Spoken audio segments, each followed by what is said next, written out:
कृष्ण शुभ अद्वैत सप्तमी की हार्दिक शुभकामनाएं तथा वैष्णवीय प्रणाम सभी भक्तों को। तो आज अद्वैत सप्तमी है, अत्यंत पवित्र तिथि है। आज के दिन श्रील अद्वैत आचार्य प्रभु इस धरती में अवतरण किए थे।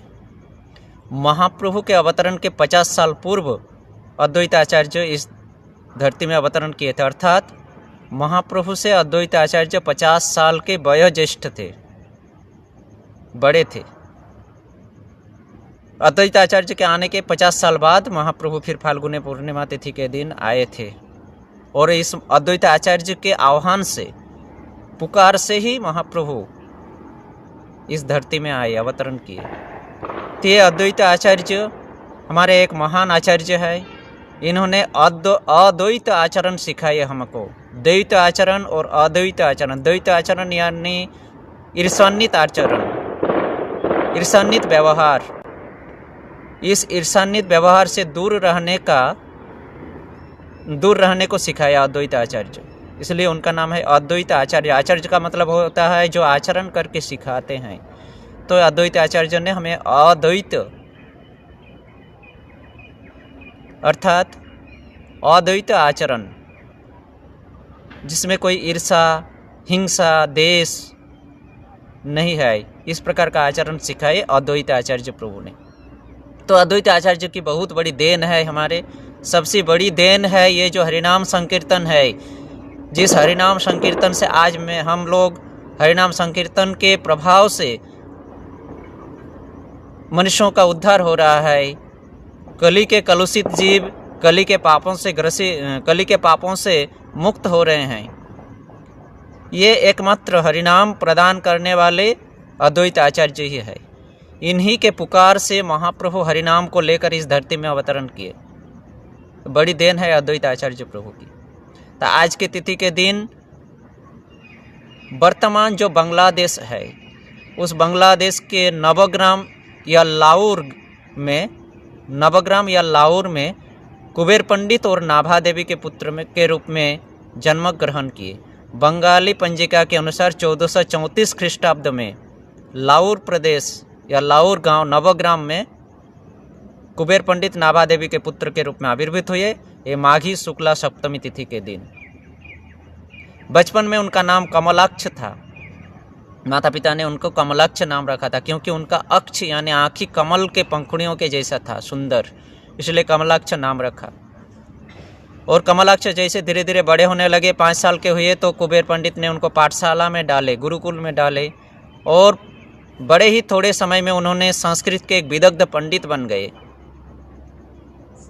अद्वैत आचार्य जी जब बोलना सीखा तो वो जब पहली बोली निकले उनके मुंह से तो वो कृष्ण कृष्ण कहे, और वे हमेशा कृष्ण कथा ही कहते थे। श्रीमद् भागवतम को लेकर निर्जन में जाकर उनका अध्ययन किया करते थे। ये था अद्वैत आचार्य का जीवन। अद्वैत आचार्य अपने माता पिता के गुजर जाने के बाद शांतिपुर में आ गए। पश्चिम बंगाल शांतिपुर में आके गंगा नदी के तट में बसे, और यहीं पर अद्वैत आचार्य तुलसी पत्र और गंगा जल के माध्यम से शालिग्राम की पूजा करके भगवान को आह्वान किए। कली के पापों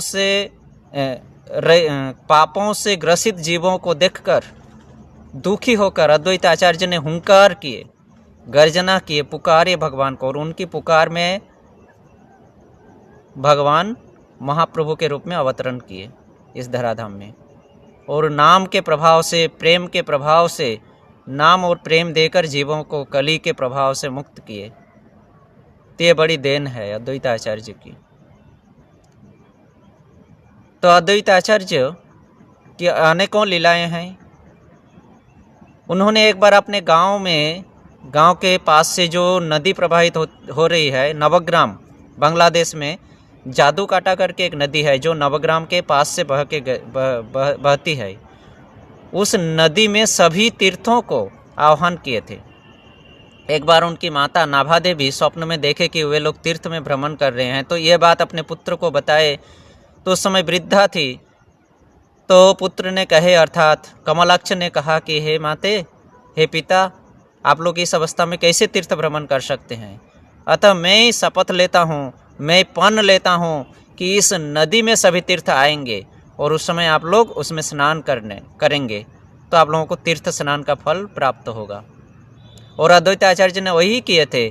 चैत्र महीना कृष्ण पक्ष की त्रयोदशी तिथि के दिन, जिसको मधु त्रयोदशी कहते हैं, इस कृष्ण पक्ष चैत्र महीना कृष्ण पक्ष त्रयोदशी तिथि के दिन अद्वैत आचार्य ने इस नदी में सभी तीर्थों को आह्वान किए, बुलाए, और उनके बुलावा से सभी तीर्थ वहाँ पर आए।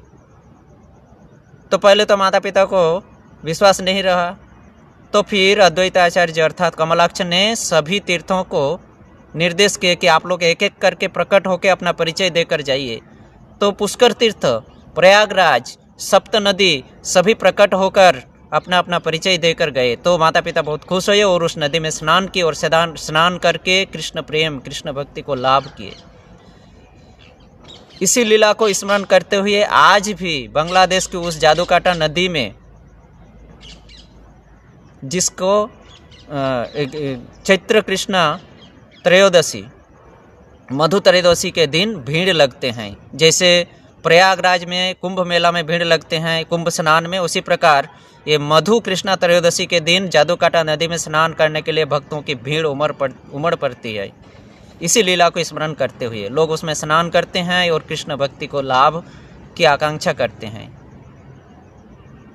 तो ये अद्वैत आचार्य इस प्रकार किए थे। एक बार की बात है, बंगाल के राजा जिनका नाम था दिव्य सिंह, उन्होंने एक बहुत बड़ी पूजा, देवी पूजा, काली माता की पूजा का आयोजन किए थे। और उस पूजा में दूर दूर से आए हुए बड़े बड़े पंडित और विज्ञ जन थे, ज्ञानी व्यक्ति थे, जिसमें कुबेर पंडित अपने पिता अद्वैत आचार्य कमलाक्ष के पिता कुबेर पंडित भी उपस्थित थे। तो कमलाक्ष ने अचानक दिव्य सिंह की भरी सभा में प्रवेश किए और वहीं सामने में काली माता की पूजित मूर्ति थी। उन्होंने मूर्ति को प्रणाम नहीं किए, बिना प्रणाम किए भरी सभा में जाकर बीच में बैठ गए। दिव्य सिंह इस व्यवहार को देखकर क्रोधित होकर कुबेर पंडित को कहे कि आपके पुत्र का क्या आचरण है, ये क्या आचरण सिखाए हैं, देवी माता सामने प्रकट नहीं किए, भरी सभा में आ गए।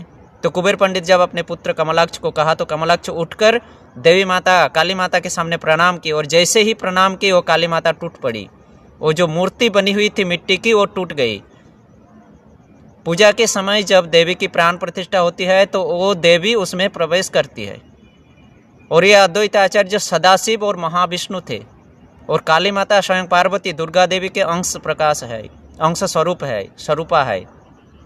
तो ये अंश स्वरूपा काली देवी जैसे ही सदाशिव और महाविष्णु के अवतार अद्वैत आचार्य प्रणाम किए तो अपने स्वामी, अपने प्रभु की प्रणाम वो कैसे ग्रहण किए, इसलिए वो मूर्ति छोड़कर निकल गए। और जैसे ही मूर्ति छोड़कर निकले तो मिट्टी की बनी हुई मूर्ति गिर पड़ी। ये देखकर सब कोई आश्चर्यचकित हुए।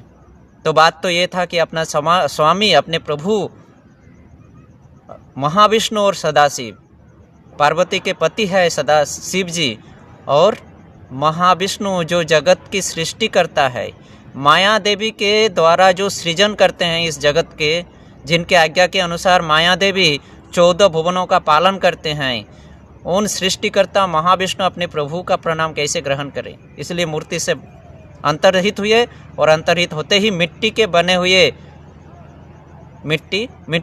हुए मूर्ति गिर गए। यह अद्वैत आचार्य इस प्रकार से लीलाएं किए थे।